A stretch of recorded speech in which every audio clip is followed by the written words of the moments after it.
వేడి వేడి సాంబారు రెడీ చేసేసుకుందాం. ముందుగా ఒక కుక్కర్ పెట్టుకొని కుక్కర్లో జస్ట్ మనం తాలింపు దినుసులు వేసుకోవాలి. తాలింపు దినుసులు కాస్తంత వేగాక కరివేపాకు వేసుకోవాలి. అట్లనే ఆనియన్ కట్ చేసుకోవాలి.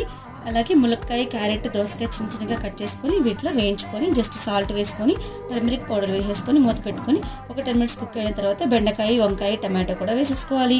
కట్ చేసుకుని వీటిని కూడా ఒక 10 మినిట్స్ కుక్ అయిన తర్వాత మనం కాస్తంత టామరెండ్ జ్యూస్లో సాల్ట్, రెడ్ చిల్లీ పౌడర్, అట్లనే సాంబార్ పౌడర్ కాస్తంత కలుపుకొని జస్ట్ ఇట్లా మనం మిక్స్ చేసుకొని ఆ వాటర్ని కూడా ఈ ఉడికిన కూరగాయల్లో వేసేసుకోవాలి.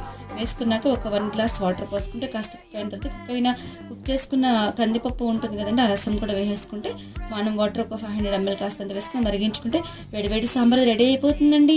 ఈ సాంబార్ మనం మంచిగా రైస్లోకి తీసుకుంటే చాలా బాగుంటుంది. కాస్తంత బెల్లము అట్లనే కొత్తిమీరతో గార్నిష్ చేసుకుందాము.